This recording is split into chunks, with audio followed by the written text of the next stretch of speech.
Welcome to another episode of Chronic Visibility, where we celebrate the survivor. I know you guys have been wondering where I am, all those reruns, just keep looking at the same episodes over and over again. It's been a really hectic few months. Um, I shot my first short film in April. And then I spent a lot of time doing the editing, trying to work on the marketing, submitting to a festival or here and there, and we got in one. So, Coco is the name of my film. It's going to be premiering at the International Black Women's Film Festival, and I'm going to be premiering it online at that festival. So it will run online December 1 through 31, and the web address where you'll be able to access Coco is going to be showing for you at the bottom of your screen there. You should see that information there. The International Black Women's Film Festival is a wonderful organization, and I am so happy to have been afforded the opportunity to participate in this event. So that's one of the things that is going on with me, which is why I have not been around. But I'm here today, and I'm here today with a wonderful woman by the name of Linda Halsey. Linda is the founder of Caleb's Feet Foundation, and she is going to be talking with us a little bit about why she founded the organization, what the organization goals are, and welcome to the show, Linda. Thank you, Joanna, for having me. It's a pleasure to be here this evening. Okay, great.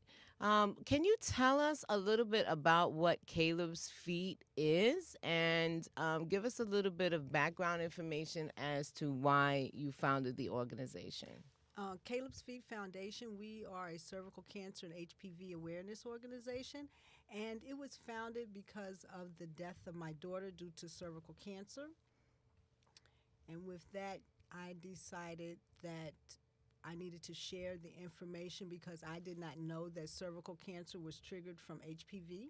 So I wanted to share it with the community and let them know about it because it all comes back to HPV vaccination for our children. So when I first met you, I met you at the Interfaith Health Fair a few months ago, and you were in you had a table and you were trying to get people to the table so that you can explain the significance of getting vaccinated. And we had a brief conversation wherein I shared with you that I did not let my daughter get that vaccination. I was very, very, very honest about that. Um, do you get a lot of that in the community? Yes, a lot of the community, when I talk about it, they say, no, I'm not having my child vaccinated because it promotes sex. And so I've come back with a question is, what is the one thing that we know our children are going to do when they grow up? And that's to have sex. So HPV is an STD. So, it's about getting rid of those myths that the community may have because they aren't really educated. That's why I bring the literature out so that they can read for themselves. And this way, when they go and talk to their doctors, take their children to the pediatricians, they already have the information and they'll know the questions to ask the doctor if they have concerns. My concern was more so from the point of view that the vaccination was still relatively new, and as such, what the dangers there were that laid by getting them, no one really knows that data yet. So has there been any updates as to the side effects of the vaccinations? I mean, there's a lot of stuff online about people who've gotten this vaccination and have had some terrible things happen. Well, initially, when they started the vaccination in 2006 with the young girls, there were some side effects that came about due to the vaccination, but all of that has been tweaked. And they have even, after that, they have began to vaccinate the boys in 2009. So this vaccination, they want to try to include it with the regular regimen of vaccinations or vaccines that the children have. And in some of the states, across the U.S., they're already mandated. We're not mandated yet in New York. So there's really no side effects. I mean, my grandson has had his vaccination and he's 14. It's a 3 series over 6 months, and he's fine. Let me ask you, how did your daughter find out that she had cervical cancer, and how old was she when you got the diagnosis? Well, my daughter found out on October 5th, 2013, because she went in to have fibroid surgery removal. And upon that surgery, that's when they found the tumor. And at the time, my daughter was 33. Yes, and she died 3 weeks after her 34th birthday. I take that back. Oops, that was 20 October 2012. October 2012.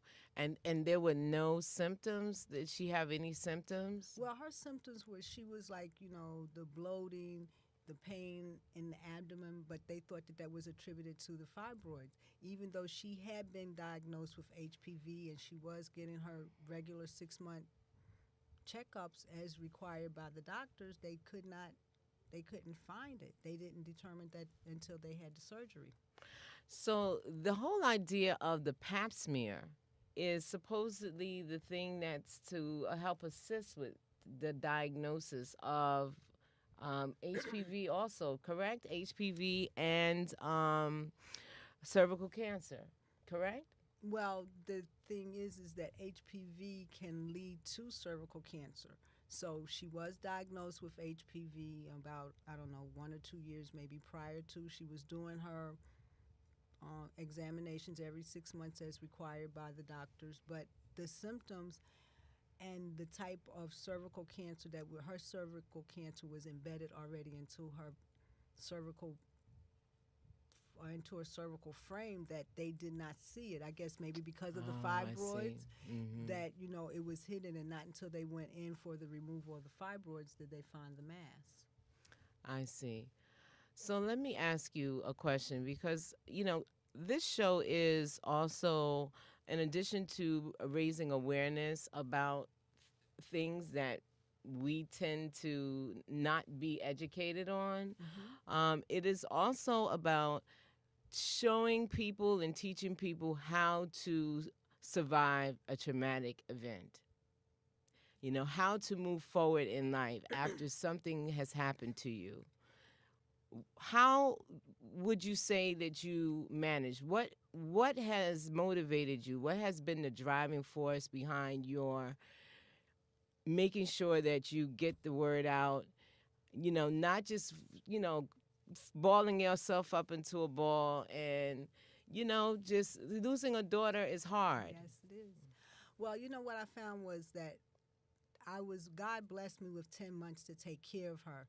So, I was being prepared for that final day. And then she has a 13-year-old son. So he was my driving force behind it because I now raise him. But also I realized that, I didn't know anything about it. And even though my daughter had told me she had HPV, I didn't follow up on it and try to learn for myself. So I said, you know what? I need to share this information with others because I'm quite sure they are as naive about the information as I am. So the best opportunity was that, when you handed lemons, you make lemonade. So I decided to share what I went through so that another parent or another family wouldn't have to go through the same thing that I did, just by getting that and educating, just educating. I am just kind of blown away by the emergence of all of these. There seems to be, I don't know, I want to call them new sexually transmitted diseases, but when I was coming up, I'm sure HPV existed, but we didn't hear anything about it. No one told us anything about Mm. HPV. The concern were things like, chlamydia, gonorrhea, things of this nature, the things that, your doctor will, you go into your doctor check you for these Right. things. Do you know when this started to spike? Well, what I found out is that we've all heard of genital warts, and genital warts, they are a direct cause of HPV.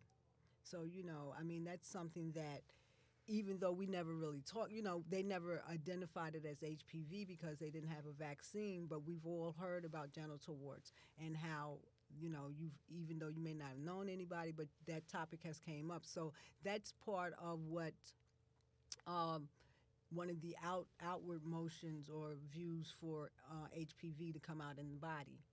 Okay, and I guess just like anything else, and they're in the scientists, they're testing. Merck is one of the pharmaceutical companies that provides the vaccine. So the Mm-hmm. testing and everything, and they came up, and they were able to isolate the virus and put a name to it and bring it here in the U.S. One of the other things also is that over in Africa and European countries, cervical cancer is very high. So because they don't have the same tools that we have here in the U.S., our numbers are low. But the thing is that I think it's like 85%, 90% of us, we have the viruses in our bodies. It's just that some of them, there's certain strands that can lead to various types of cancer. So as adults, we all probably have the virus, but it lays dormant or it passes away. Wow. That is, I don't know. I just, as a person that's, lived through seeing various things, the HIV and the AIDS and everything, how things have transitioned. It just seems to me that it just gets harder and harder to have a decent sex life if you want to. You have to have safe sex. Safe sex is the primary way to remain that and abstinence, right? That's the best way, But with our children and their this open generation, we just have like now we have an opportunity to protect our children at a younger age. So even though it's not mandated, it is advised that we should get our children vaccinated. Both the boys and girls, and even with the vaccination, as you already know, they came out with the girls first, but then a light bulb went off 3 years later, and they say, well, they're not having sex by themselves. Let's vaccinate the Mm-hmm. boys. Mm-hmm. So it's better to be safe than sorry. So I have been still like reconsidering should I, about this vaccine. I've been, I haven't talked to my daughter about it yet. But definitely it's been something that I've researched since I've spoken with you. Ironically, when I spoke to her pediatrician and she asked me about it, and I said what I said to you. I said Mhm. exactly what I said to you. That is, you can't tell me about any of the side effects. So hey, I'm always thinking about Tuskegee. I don't, the Tuskegee experiment is always in the back of my mind, Okay. So um, I think in terms of education, that also needs to start with the doctor. The doctor needs to be able to educate the patient. So if I had someone to tell me what you told me, right, at the doctor's office, maybe my attitude would have been a little different.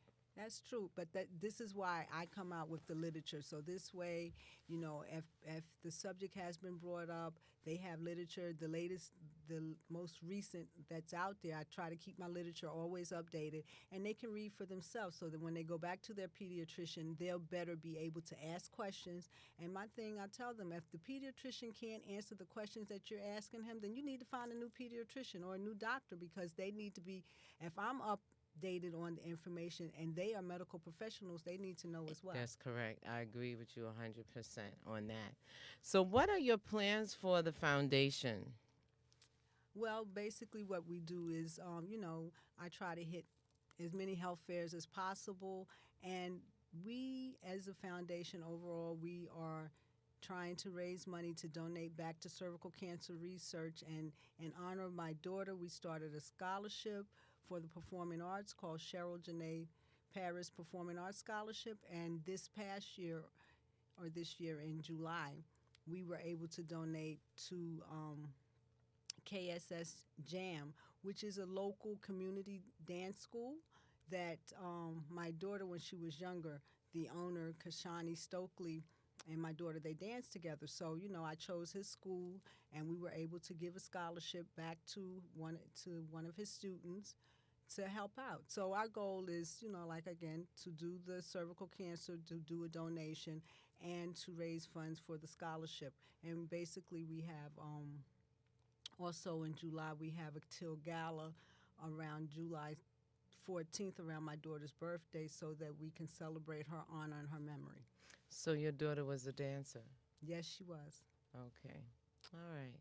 So tell our audience about how they can get in contact with you and where they can find out more information about the organization. We have a website. It is www.caleb, CALEBS, feetfoundation.org. And we also have a Facebook page. On the website, there are a few informational videos and also a contact page if you want to get in contact with us. Okay, great. Well, thank you for coming on the show. I appreciate you coming in and talking with me. And thank you all for watching. And I'll see you next time on Chronic Visibility. Take care.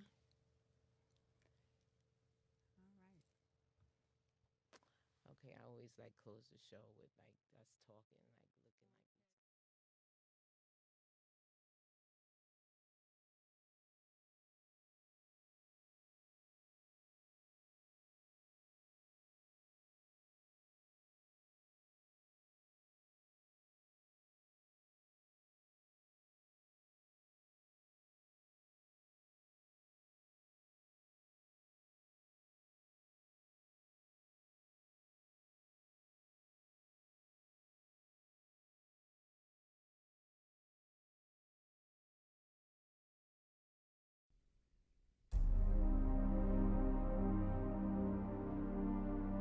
This program is brought to you by the National Cervical Cancer Coalition, America's oldest nonprofit organization exclusively focused on issues relating to cervical cancer and HPV.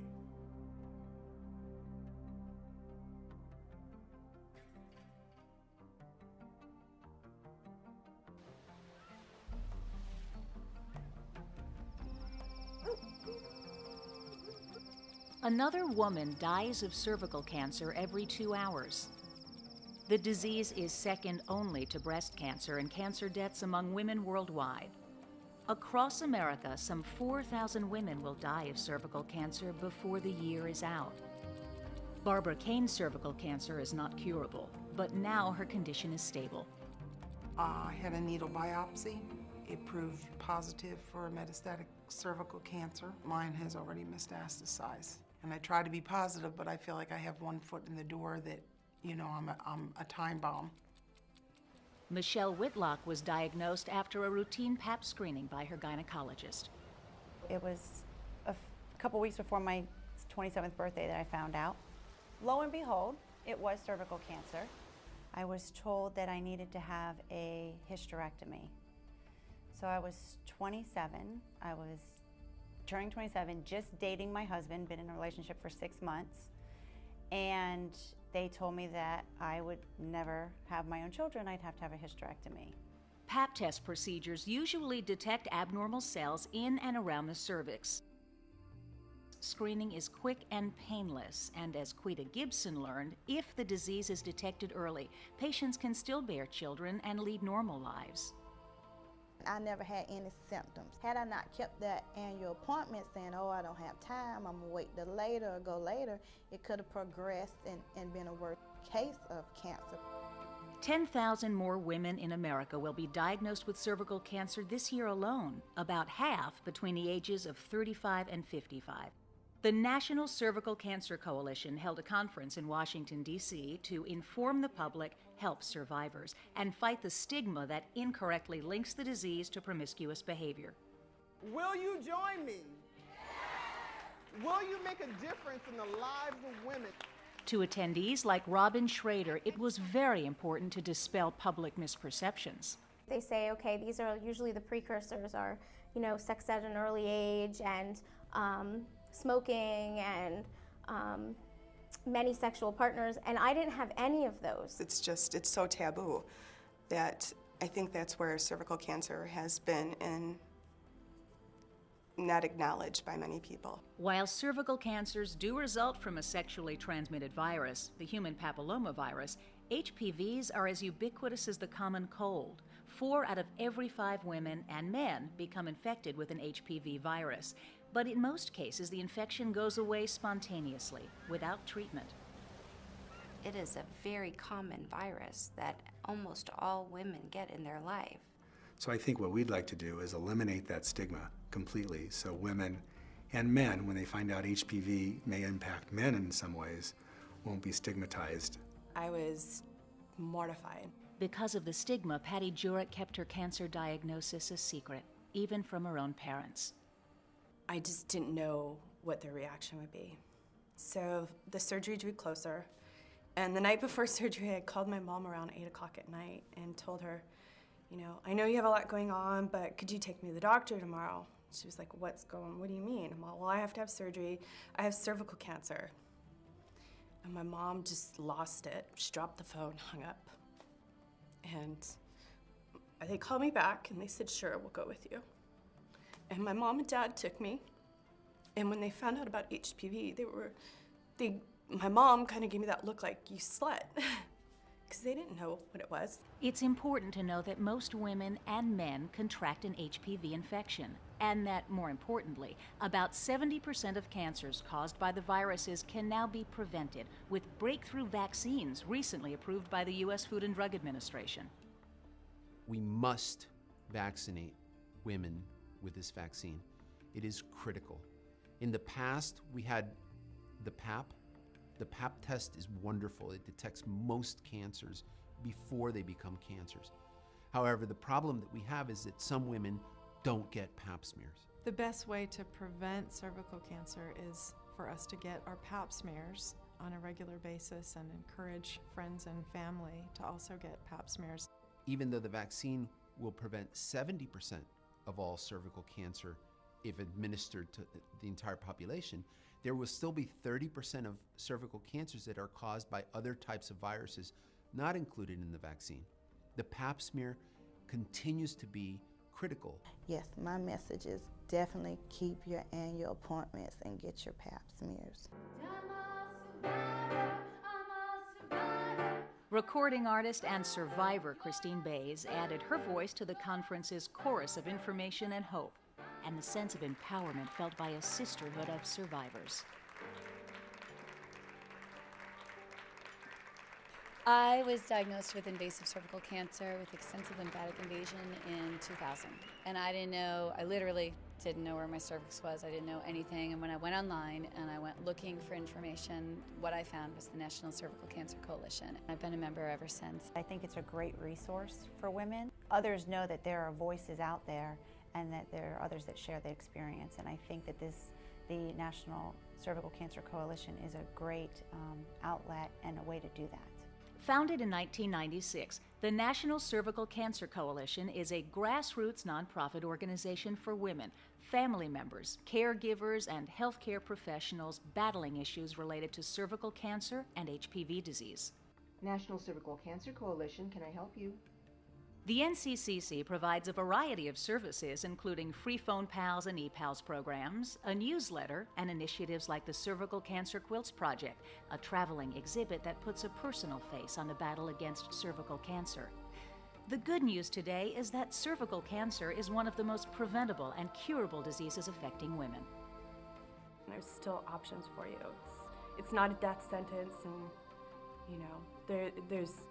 there's hope. We're not victims here, we're survivors and we're caregivers of survivors, and I feel very encouraged. It's huge. It's an amazing thing to have this room full of women who've experienced this, and to have my mom be a part of that is excellent. I have a daughter as well, and I just, the idea of having to go through this with her at some point is so heartbreaking. A lot of people in a lot of communities have nobody they can talk to that is dealing with this. We need to break the silence. We need to get people out there talking about it and sharing. I felt so alone. There are very few women out there to talk to about this, and now I feel like I have a whole family. The National Cervical Cancer Coalition urges women to vaccinate early, remember to have a regular PAP test, and have an HPV test if recommended by your clinician. For more information, visit the National Cervical Cancer Coalition website at www.nccc-online.org.